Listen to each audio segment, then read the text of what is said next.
আল্লাহ রাসূল সাল্লাল্লাহু আলাইহি ওয়াসাল্লাম বলছেন,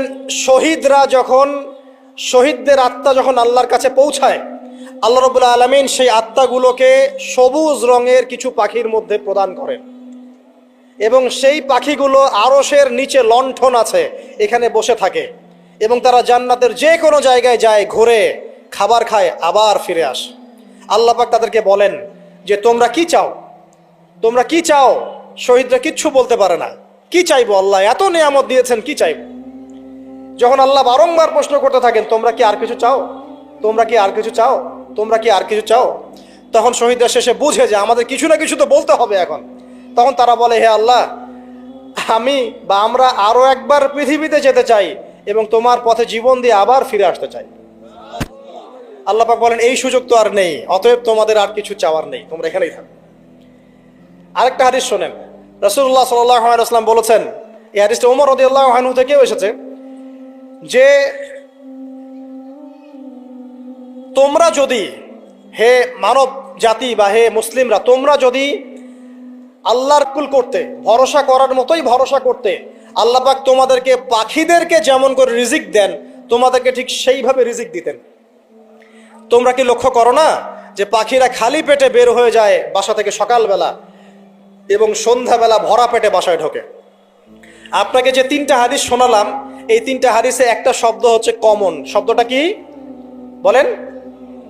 পাখি। পাখি কি? পাখি। আল্লাহ রাব্বুল আলামিন পাখিদের কাছ থেকে আমাদেরকে শিখতে বলছেন এবং বলছেন যে পাখিদের মনটা হয় খুব নরম, খুব সফট, এবং তারা আল্লাহর প্রতি তাওয়াক্কুল করে পূর্ণ মাত্রায়। তারা সকালবেলা ভোরবেলা বের হয়ে যায় এবং সন্ধ্যাবেলা বাসায় ফেরে, খালি পেটে বের হয়, ভরা পেটে বাসায় ফেরে। এবং আল্লাহ পাক সবচেয়ে সম্মানিত মৌত, যেটা শহীদের মৌত, সেই শহীদদের আত্মাকে আল্লাহ পাক পাখির রূপ দিবেন। তাহলে পাখিটার বিষয়ে একটা ফোকাস করার দরকার আছে না? আচ্ছা, এখানে আসেন। পাখির মন হচ্ছে নরম, মানে পাখির মনটা তাজকিয়া, আত্মশুদ্ধিতে পরিপূর্ণ। কদ আফলাহা মান যাক্কাহা, সে ব্যক্তি সফল হলো যার হৃদয়টা পবিত্র, নিষ্পাপ, নিষ্কলুষিত হলো, সে ব্যক্তি সফল হবে ইনশাআল্লাহ। একটা কাজ এখানে খেয়াল করেন, পাখিরা সকালবেলা ভোরবেলা বের হয় আর সন্ধ্যাবেলা বাসায় ফেরে। এখনকার মুসলিমদেরকে দেখবেন দুপুরবেলা ওঠে, রাত 3টায় ঘুমায়। কথা কি বুঝেন নাই? পাখির একদম ভোরবেলা ওঠে, যখন ফজরের আজান দিচ্ছে ঠিক তার আগ মুহূর্তে পাখির কিচিরমিচির শুনছেন, তার মানে নামাজের ওয়াক্ত প্রায় চলে যাচ্ছে। তার মানে তার আল্লাহ পাকের হুকুমের সাথেই জেগে ওঠে, সূর্য ডুবে তারা ডুবে যায়। ঠিক এরকম সুন্নত ছিল নবী সাল্লাল্লাহু আলাইহি ওয়াসাল্লামের এবং সাহাবায়ে কেরামের। আজকে 1400 বছর পর মুসলিম জাতি এই সুন্নাহ ভুলে গেছে। এখন আমাদের সুন্নত দেখবেন, যদি কোনো রকম উঠেও ফেলি ফজরে, আবার 12টা পর্যন্ত ঘুম, আরো বেশি। আর এই যুব সমাজ যারা আছো, তোমরা কেউই 3টা-4টার আগে ঘুমায় বলে আমার মনে হয় না। অলওয়েজ অনলাইনে পড়ে আছে, টিকটক নিয়ে, ফেসবুক নিয়ে, গার্লফ্রেন্ডের সাথে চ্যাটিং। পাখির মতো হতে পারলে পরে মনটা তো নরম হবে, তারপরে না তাজকিয়া অর্জন হবে। পাখির রুটিনটা কি? ভোরবেলা বের হয় আর সন্ধ্যাবেলা বাসায় ঢোকে। অতএব আমরা যদি রাসূলুল্লাহ সাল্লাল্লাহু আলাইহি ওয়াসাল্লামের সুন্নাহ মতো ওই ভোরবেলা উঠতে পারি আর আর্লি নাইট ঘুমিয়ে যেতে পারি এবং সারাদিন যদি রাসূলের সুন্নাহগুলোর উপর আমল করতে পারি, তাজকিয়া অর্জন হবে ইনশাআল্লাহ। কথা বুঝতে পারছেন? 2, পাখির মতো নরম মন লাগবে। এখনকার আমরা যারা বেঁচে আছি, আমাদের মনগুলো কঠিন। কেমন কঠিন? পাথরের মতো কঠিন। আমরা যখন দেখি একটা মাইয়েতকে নিয়ে যাওয়া হচ্ছে জানাজায়, আমাদের কোনো ফিলিংস কাজ করে না। জানাজা যাচ্ছে, জানাজায় দাঁড়িয়ে মোবাইলটা টিপাটিপি করছে। জানাজার সাথে চলছে, কোনো ফিকির নাই যে এই জানাজা আমার হবে কালকে, ওই মোবাইল টিপাটিপি করছে। আমি এমনও দেখেছি, দাফন করা হলো মাইয়েতকে, দাফন করার পরে চারপাশে মানুষজন জড়ো হয়ে গল্প করছে, ভাই আপনার ওই জমিটার কি খবর, আপনার ওইটার কি খবর, বিজনেস কেমন চলছে, চাকরির কি অবস্থা। এই যে মাইয়াতকে পাশে দাফন করলো, কোনো ফিলিংস নাই, কোনো ফিলিংস নাই। আমি আত্মশুদ্ধির কথা বলছি। আত্মশুদ্ধির জন্য আপনার মনটাকে পাখির মতো সফট, নরম করতে হবে। যখন আপনি সফট, নরম করবেন এবং আত্মশুদ্ধি অর্জন করবেন, তখন 2 ডানা মেলে আপনি আকাশে উঠতে পারবেন ইনশাআল্লাহ। আত্মশুদ্ধি অর্জন না করতে পারলে ডানা কেটে পড়ে যাবে, তখন আর আকাশে উঠতে পারবেন না। কোন আকাশে? ওই যে শহীদের রূহ যে আকাশে চলে গেছে, ওই আকাশ। অতএব মন কেন কঠিন হলো প্রিয় ভাই? 1 নাম্বার কারণ, আমরা শিরকের পাপে লিপ্ত আছি। 1 নাম্বার, শিরকের পাপে লিপ্ত থাকা অবস্থায় মুসলিমদের মনটা কঠিন হয়ে গেছে। আপনি কি মনে করছেন আমরা শিরক করি না? মুসলিমরাও কবর পূজা করে, দেখবেন মুসলিমরাও দেখবেন অনেক ক্ষেত্রে মাজার পূজা করছে। আমি বলিনি যে অলিয়া উলিয়ার মাজার জিয়ারত করা যাবে না, আমি কথা বলছি না, কিন্তু আপনি মৃত মানুষের কাছে আপনার ভালো মন্দ চাইতে পারেন না। কথা বুঝতে পারেন না? আমরা অবশ্যই অলিয়া উলিয়াদের কবর জিয়ারত করব। এটা আপনাকে মৃত্যুর কথা স্মরণ করাবে, তাদের একটা রব আছে যেটাকে আমরা প্রভাব বলি, এটা আপনার মধ্যে আসবে।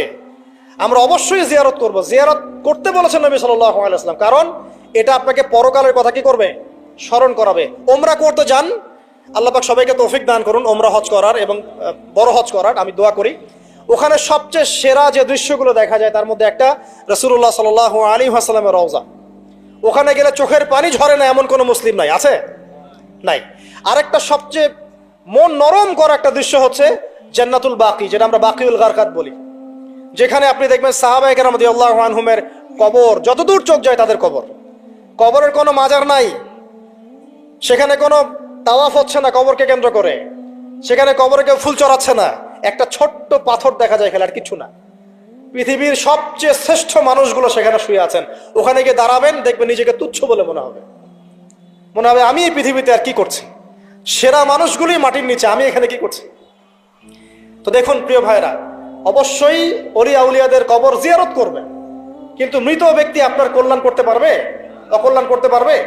হ্যাঁ, তারা আল্লাহর কাছে সুপারিশ করতে পারবে আল্লাহ পাক যখন তাদেরকে অনুমতি দিবেন। তারপরে আল্লাহ পাক যখন অনুমতি দিবেন তখন নবী সাল্লাল্লাহু আলাইহি ওয়াসাল্লাম সুপারিশ করবেন, অলিয়া উলিয়াগণ করবেন, আলেম ওলামা করবেন, শহীদগণ করবেন, হাফেজে কোরআন করবে, অনেকেই করবে ইনশাআল্লাহ।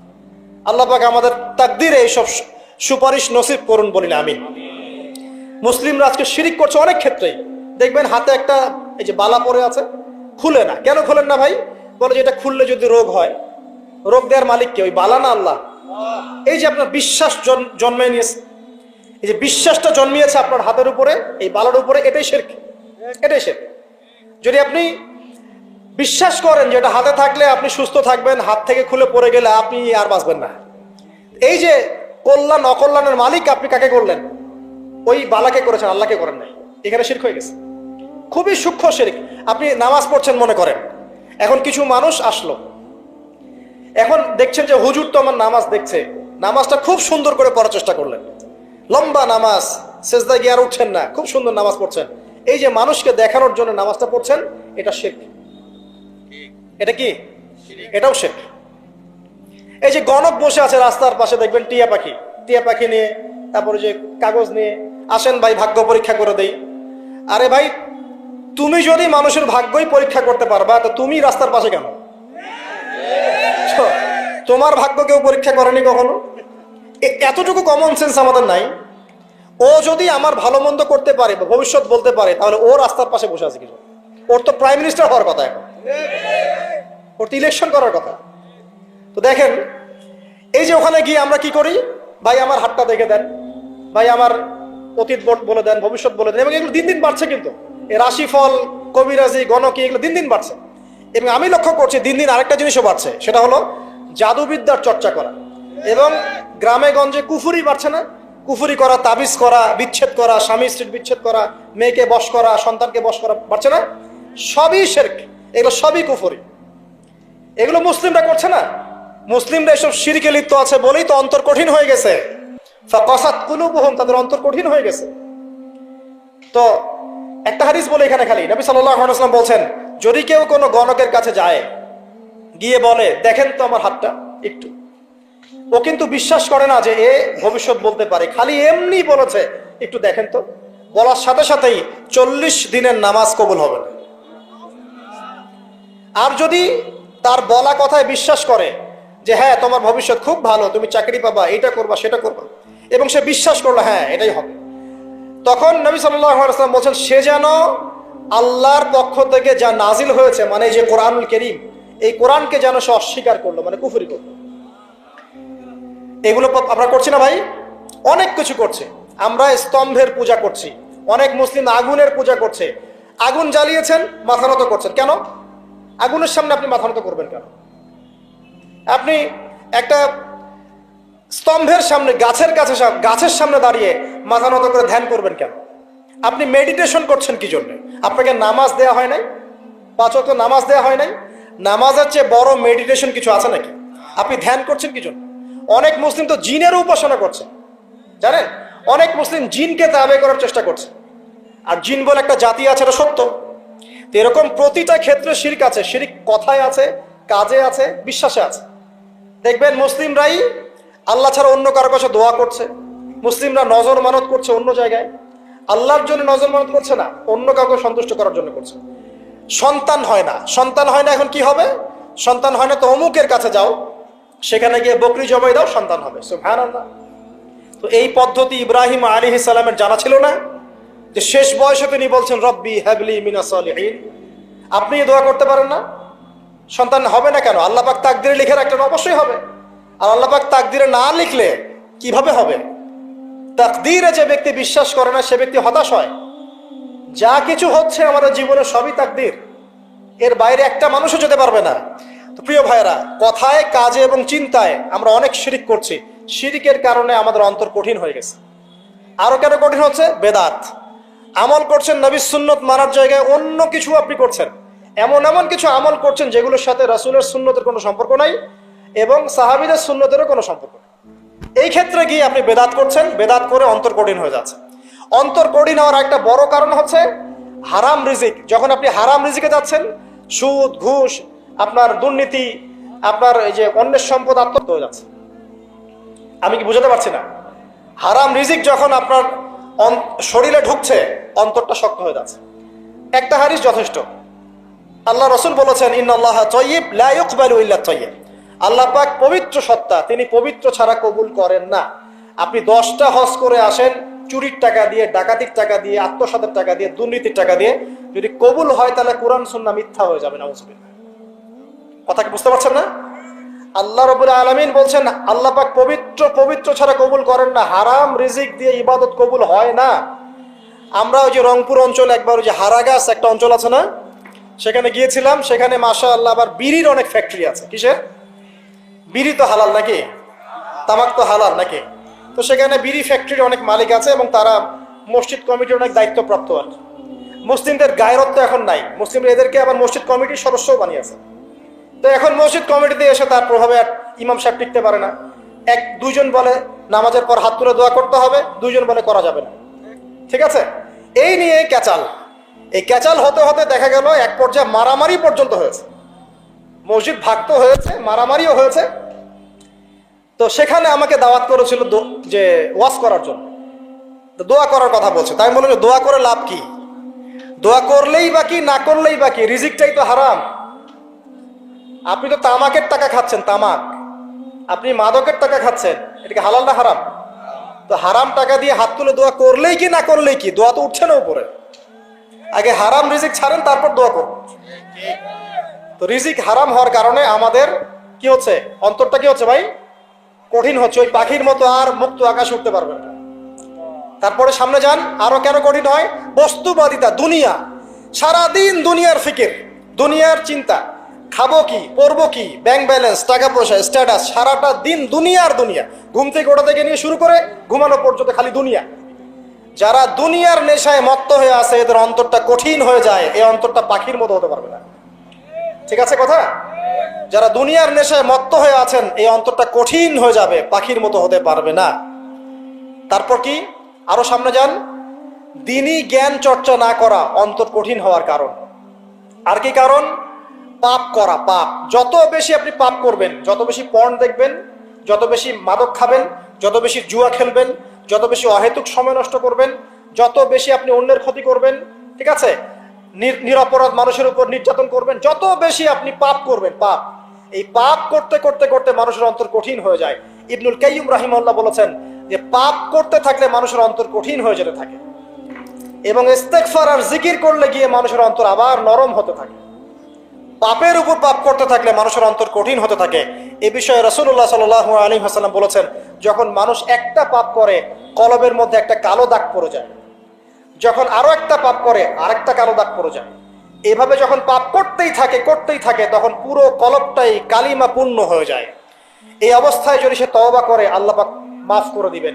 যদি এই অবস্থায় তার মৃত্যু হয়ে যায়, তার আত্মাটা থেকে দুর্গন্ধ বের হতে থাকে, যে আত্মাটা কবজ করতে পর্যন্ত মালাকুল মউত মানে ঘৃণা পোষণ করে। কথা কি বুঝতে পারছেন? যখন অন্তর পাপ করতে করতে কলুষিত হয়ে যাবে, ওয়াকাদ খাবা মান দাসাহা, যখন পাপ করতে করতে অন্তর কলুষিত হয়ে যাবে, তখন আপনার এই মালাকুল মউত পর্যন্ত ওই আত্মাটাকে বের করার সময় ঘৃণা করবে, দুর্গন্ধযুক্ত। আল্লাহ পাক আমাদেরকে পাপ থেকে বাঁচিয়ে রাখুন, আমিন।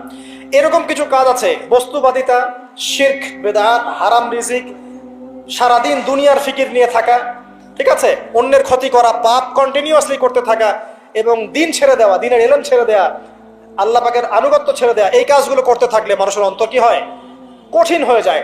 এখন সলিউশন কি বলেন? 5 মিনিটে আমি সলিউশন বলছি, কেমন করে আপনি এটাকে নরম করবেন আর পরিশুদ্ধতা অর্জন করবেন এবং ওই পাখির মতো মুক্ত আকাশে উড়বেন। কিভাবে বলবো? 1 নাম্বার, অবশ্যই শিরক ত্যাগ করতে হবে। কি করতে হবে? শিরক ত্যাগ করতে হবে, আল্লাহ পাকের তাওহীদের উপর থাকতে হবে। আল্লাহ পাক তৌফিক দান করুন। লং কিছু বলার সময় নাই আমার হাতে, একটা বই বলছি, কিতাবুত তাওহীদ। কি নাম? কিতাবুত তাওহীদ। এই বইটা অনেক ভার্সন বাজারে বের হয়েছে, কিনে দেখবেন শিরক কত প্রকার, কি কি, তাওহীদ কাকে বলে, কত প্রকার, কি কি। যেটা বুঝবেন না, মাদ্রাসা চলে যাবেন, আলেম ওলামার কাছে গিয়ে জিজ্ঞাসা করুন, হুজুর এটা বুঝি নাই। ঠিক আছে? 1 নাম্বার, শিরক ত্যাগ করতে হবে। 2 নাম্বার,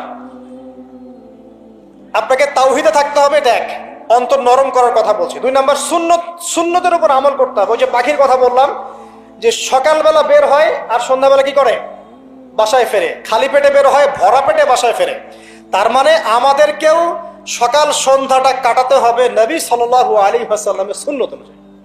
যখন তিনি ঘুমাতেন তখন ঘুমাবেন, যখন উঠতেন তখন উঠবেন, বাকি কাজ যেমন করে করতেন তেমন করে করবেন, তখন অন্তর ইনশাআল্লাহ নরম হয়ে যাবে। ঠিক আছে ভাই? 2।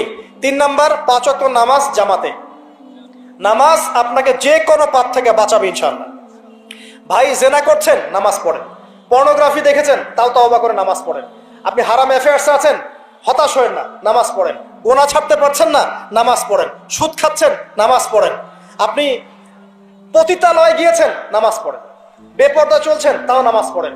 আপনি অন্যের হক নষ্ট করেছেন, তাও নামাজ পড়েন। যে পাপই করেছেন, নামাজটা পড়েন। নামাজ আপনাকে সমস্ত পাপ থেকে বাঁচিয়ে রাখবে ইনশাআল্লাহ। ইনশাআল্লাহ আস্তে আস্তে ইনশাআল্লাহ দেখবেন সব পাপ থেকে আপনি দূরে চলে আসছেন ইনশাআল্লাহ তাআলা। 3 নাম্বার নামাজ। 4 নাম্বার, বেশি থেকে বেশি, ভাই শোনেন, বেশি থেকে বেশি পরকালের ফিকির করবেন। খালি পরকালের চিন্তা করবেন, যে আমাকে মৃত্যুবরণ করতে হবে, কবর যেতে হবে, পুলসিরাত পার হতে হবে, আল্লাহর সামনে দাঁড়াতে হবে। যত বেশি আপনি আল্লাহর ফিকির করবেন, পরকালের ফিকির করবেন, আপনার মনটা নরম হয়ে যাবে ইনশাআল্লাহ, মনটা শক্ত হবে না। 5 নাম্বার, মানুষের সাথে খুব বেশি মেলামেশা করবেন। মানুষের সাথে খুব বেশি মেলামেশা করলে ইবনুল কাইয়িম রাহিমাহুল্লাহ বলেছেন অন্তর কঠিন হয়ে যায়। কারণ মানুষ আপনাকে গীবত করাবে, হ্যাঁ, মানুষ খারাপ কাজে নিয়ে যাবে, বেফাস কথাবার্তা বলবেন, অহেতুক বেফাস কাজ করবেন, ফুজুল কি বাদ করবেন, এগুলো করতে গিয়ে আপনি দেখবেন অন্তর কঠিন হয়ে গেছে। এত বেশি মানুষের সাথে মেলামেশার দরকার নাই, প্রয়োজন যতটুকু অতটুকু করবেন। ঠিক আছে? আল্লাহ পাক তৌফিক দান করুন, আমিন। কয়টা বললাম? 5, 6। আমার সবচেয়ে প্রিয় নসিহত, প্রত্যেক দিন মিনিমাম 1 ঘন্টা করে কোরআন তেলাওয়াত করবেন বুঝে। আমি বলিনি না বুঝে করলে কোনো নেকি হবে না, প্রত্যেক হরফে 10 নেকি হবেই হবে, কিন্তু আপনি করবেন বুঝে ইনশাআল্লাহ। যখন বুঝে আপনি প্রত্যেক দিন 1 পারা করে বা 1 ঘন্টা করে কোরআন তেলাওয়াত করবেন, আপনার কলিজা, আপনার কলব নরম হতে বাধ্য, এবং আপনার অন্তরে আল্লাহ নূর নেমে আসবে ইনশাআল্লাহ। দেখবেন আপনার কলব থেকে সমস্ত এই যে পঙ্কিলতা, কলুষতা ইনশাআল্লাহ চলে যাবে ইনশাআল্লাহ তাআলা। 2টো জিনিস অন্তরকে পবিত্র করে ফেলে, এক হচ্ছে কোরআন তেলাওয়াত, আর এক হচ্ছে বেশি থেকে বেশি আল্লাহর জিকির এবং ইস্তেগফার। তো কোরআন তেলাওয়াত বাড়িয়ে দেন, আল্লাহ পাক সবাইকে কোরআন তেলাওয়াত করার তৌফিক দান করুন, আমিন। যারা শেখেন নাই, আজকে ওয়াদা করেন যে কোরআন আপনারা বিশুদ্ধ করে পড়া শিখবেন, ওয়াদা করেন। আগামী রমজান আসার আগেই 1 খতম দেওয়া চাই, পারবেন? এবং কোরআনের চর্চা বাড়িয়ে দিবেন, প্রত্যেক দিন কিছু করেন না করেন কোরআন তেলাওয়াত করতে হবে। ঠিক আছে? আল্লাহ পাক তৌফিক এনায়েত করুন, আমিন। আর বুঝে পড়ার চেষ্টা করবেন। একটা সহজ তাফসীর বলে দেই, মারিফুল কোরআন বাসায় আছে না? মারিফুল কোরআন, তাফসীর ইবনে কাসির বাসায় নাই, জালালাইন বাসায় নাই, বাসায় নাই, কিনেন। সারাদিন তো অনেক টাকা পয়সা খরচ করছেন, 3টা তাফসীর কিনেন, জালালাইন কিনেন, মারিফুল কোরআন কিনেন, ইবনে কাসির কিনেন, বাসায় গিয়ে পড়া শুরু করেন। পারবেন না? যে একটা বুঝবেন না, ওলামায়ে কেরামের কাছে যাবেন, গিয়ে বলবেন হুজুর এটা বুঝি নাই, বুঝাই দেন, নিজে নিজে ব্যাখ্যা করতে যাবেন না। ব্যাখ্যা করলে দেখবেন একটা পণ্ডিত বেরোছে, কিছু পণ্ডিত কোরআন পরে বলে কোরআনই মানি হাদিস মানি না, এরকম পণ্ডিত দেখেন নাই? কোরআনই মানি হাদিস আর মানি না, কারণ আল্লাহ নাকি নাউজুবিল্লাহ কোরআনে নাকি আল্লাহ পাক হাদিস মানতে বলে নাই, ও নাকি পায় নাই। এই জন্য দেখলাম সুবহানাল্লাহ নামাজ পড়তেছে, কোরআন থেকে নামাজ পড়তেছে, হাদিসের কোনো হেদায়েত নিবে না। মানে কিরকম যে হাত আবার ঠিকই বাঁধতেছে, হাত বাঁধতেছে, রুকু করতেছে, সেজদা করতেছে, এগুলো আবার কোথায় পাইলো আল্লাহ ভালো জানে। হাত এভাবে বাঁধতেছে, এভাবে হাতটা বাঁধা কোরআনে কোথায় আছে আমি পাইলাম না কোথাও। ঠিক আছে, তা হাদিস ছাড়া কি এগুলো আসবে? হাত বাঁধ, সেজদায় গিয়ে সুবহান রাব্বিয়াল আ'লা বলছে না, বলছে আসলামতু লিরাব্বিল আলামিন, এটা কোরআন থেকে বলছে। অথচ নবী সাল্লাল্লাহু আলাইহি ওয়াসাল্লাম হাদিস থেকে বলছেন সুবহান রাব্বিয়াল আ'লা সুবহুন কুদ্দুসুন রাব্বুল মালাইকাতি ওয়ার রূহ সুবহানাকা আল্লাহুম্মা রাব্বানা ওয়া বিহামদিকা আল্লাহুম্মা ইগফির। এগুলো নাই, ও বলছে আসলামতু লিরাব্বিল আলামিন, মানে কোরআন মানি হাদিস মানি না। এত বেশি পণ্ডিত হওয়ার দরকার নাই, এরা হচ্ছে ইচড়া পাকা টাইপের পণ্ডিত। ওমর রাদিয়াল্লাহু আনহুর যুগে বেঁচে থাকলে এদেরকে পিটাই সোজা করে ফেলাইতা, ফাইজলামি শুরু করছে, কোরআন মানি হাদিস মানি না। আল্লাহ পাক কোরআনে বলছেন ওয়ামা আতাকুমুর রাসূলু ফাখুযু, রাসূল যা দিয়েছেন তা গ্রহণ করো, ওয়ামা নাহাকুম আনহু ফান্তাহু, রাসূল যা নিষেধ করছেন দূরে থাকো। রাসূল যা দেন সেটা হাদিস না, রাসূল যা দেন সেটা সুন্নাহ না, সুন্নাহ তো সে মানেই না, আলটিমেটলি সে কোরআনই মানে না। তো আসল কথা হচ্ছে এইসব ফিতনা থেকে বেঁচে থাকবেন, কোরআন তেলাওয়াত বাড়িয়ে দেন। কয়টা বলছি? 5টা 6টা। 7 নাম্বার, বেশি থেকে বেশি ইস্তেগফার সারাদিন পড়বেন, আস্তাগফিরুল্লাহ ওয়া আতুবু ইলাইহি, আস্তাগফিরুল্লাহ ওয়া আতুবু ইলাইহি, আস্তাগফিরুল্লাহাল্লাযী লা ইলাহা ইল্লা হুয়াল হাইয়ুল কাইয়্যুম ওয়া আতুবু ইলাইহি। প্রত্যেকদিন পড়তে হবে 100 বার করে। কতবার করে? 100 বার। 8 নাম্বার, বেশি বেশি আল্লাহর জিকির, চলতে ফিরতে জিকির, সুবহানাল্লাহ, আলহামদুলিল্লাহ, লা ইলাহা ইল্লাল্লাহ, আল্লাহু আকবার, লা হাওলা ওয়ালা কুওয়াতা ইল্লা বিল্লাহ, বলবেন হাসবুনাল্লাহু ওয়া নি'মাল ওয়াকিল। ঠিক আছে, সুবহানাকা আল্লাহুম্মা রাব্বানা ওয়া বিহামদিকা আল্লাহুম্মা ইগফিরলি, সুবহানাল্লাহি ওয়া বিহামদিহি আদাদা খালকিহি ওয়া রিদা নাফসিহি ওয়া জিনাতা আরশিহি ওয়া মিদাদা কালিমাতিহি। যত জিকির আছে সব করবেন, জিকির বাড়াবেন, যত জিকির বাড়াবেন অন্তর পরিশুদ্ধ হবে ইনশাআল্লাহু আযজা ওয়া জাল। কয়টা বলছে? 8। আর 2টা বলি। 9, অন্যের হক নষ্ট করবেন না। অন্যের হক নষ্ট করলেই মন কঠিন হয়ে যাবে। অন্যের হক নষ্ট করবেন না, বরং মানবতার কল্যাণে কাজ করেন। যে কাজগুলো মানব সেবামূলক সেগুলো করেন, রক্তদান কর্মসূচি করেন, গাছ লাগান, এতিমের মাথায় হাত বোলান, বিধবার খোঁজ খবর নেন, ঠিক আছে, মেয়েদের সেলাই মেশিন কিনে দেন, মানুষের উপকারে কাজ করেন, দেখবেন আপনার মনটা নরম হয়ে যাবে। যার মন নরম এবং যার মনের মধ্যে সততা আছে, আল্লাহ পাক ইনশাআল্লাহ সেখানে অবশ্যই হেদায়েত ঢালবে ইনশাআল্লাহ তাআলা। আর 10 নাম্বার সবচেয়ে শেষ হচ্ছে যে কবর জিয়ারত করবেন বেশি বেশি করে, এবং নিজের মৌতের কথা স্মরণ করে আল্লাহর কাছে বেশি বেশি দোয়া করবেন। কি দোয়া করবেন? ইয়া মুকাল্লিবাল কুলুব সাব্বিত কলবি আলা দীনিক, ইয়া মুসাররিফাল কুলুব সাররিফ কুলুবানা আলা তাআতিক। এই দোয়াগুলো করবেন ইনশাআল্লাহ।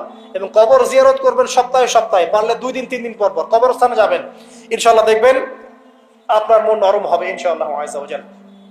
এখনকার এই সভ্যতা এসে কবরস্থানকে সমাজ থেকে দূরে সরিয়ে দিয়েছে, অথচ আগে মুসলিমদের কবরস্থান ছিল মসজিদের পাশে, 5 ওয়াক্ত নামাজ পড়তো, কবর জিয়ারত করে বাসায় যেত, 5 ওয়াক্ত নামাজ পড়তে আসতো, কবরকে দেখতো, পরকালে কথা স্মরণ হতো। এখন কবরস্থান ওই যে দূরে, সারা জীবনে একবার যায় কিনা সন্দেহ আছে। এই 10টা কাজ যদি আপনারা করতে পারেন ইনশাআল্লাহ তাআলা, আমাদের কলবটা ইনশাআল্লাহ নরম হবে, আত্মশুদ্ধি অর্জিত হবে। আর এগুলোর পাশাপাশি অবশ্যই আল্লাহওয়ালা আত্মশুদ্ধিওয়ালা মানুষের সোহবতে গিয়ে থাকবে। আল্লাহওয়ালা আত্মশুদ্ধিওয়ালা মানুষের সোহবতে গিয়ে থাকলে তাদেরকে দেখেই দেখবেন মনটা নরম হয়ে যাবে ইনশাআল্লাহ। ইলমি পরিবেশে থাকেন, দিনী পরিবেশে থাকেন, আমর বিল মারুফ নাহি আনিল মুনকারে কাজ করেন, 3 দিন 7 দিন 40 দিন যতদিন পারেন আল্লাহর পথে সময় লাগান, সময় লাগান। আমি এটাকে আপনার আত্মশুদ্ধির জন্য বলছি, এটাই একমাত্র পথ পদ্ধতি আত্মশুদ্ধির, এটা বলছি না। এখানে গেলে আপনি ইনশাআল্লাহ আপনার ইসলাহ এবং সংশোধনের জন্য কাজ করতে পারবেন। আল্লাহ রাব্বুল আলামিন আমাদের সবার কলবগুলোকে পরিচ্ছন্ন করুন। আল্লাহ পাক আমাদের সবাইকে শিরকের পাপ থেকে বাঁচিয়ে রাখুন, হৃদয় কঠিন হওয়া থেকে বাঁচিয়ে রাখুন। আল্লাহ পাক আমাদেরকে বেশি থেকে বেশি কোরআন তেলাওয়াত করার তৌফিক দান করুন, দ্বীনি জ্ঞান চর্চা করার তৌফিক দান করুন। আল্লাহ পাক আমাদের সবাইকে হারাম রিজিক, জেনা, সুদ, ঘুষ থেকে বাঁচিয়ে রাখুন। আল্লাহ পাক আমাদেরকে পরকালীন চেতনায় এই দুনিয়ার জীবন কাটানোর তৌফিক এনায়েত করুন, আমিন। আমরা আজকে এই যে পাখিদের মতো অন্তর নিয়ে কথা বললাম, আমরা যদি এই আমলগুলোর মধ্য দিয়ে অন্তরটাকে পবিত্র করতে পারি, ইনশাআল্লাহ ওই শহীদদের যে নরম পাখির অন্তর, সেটা আমরা লাভ করতে পারবো ইনশাআল্লাহ। এবং আরশের নিচে আল্লাহ রাব্বুল আলামিন আমাদেরকে ছায়া দিবেন ইনশাআল্লাহ তাআলা। আল্লাহ পাক আমাদের সবাইকে পাখি থেকে শিক্ষা নেওয়ার তৌফিক দান করুন, পাখির মতো মুক্ত আকাশে ডানা মেলার তৌফিক আল্লাহ পাক দান করুন, আমিন।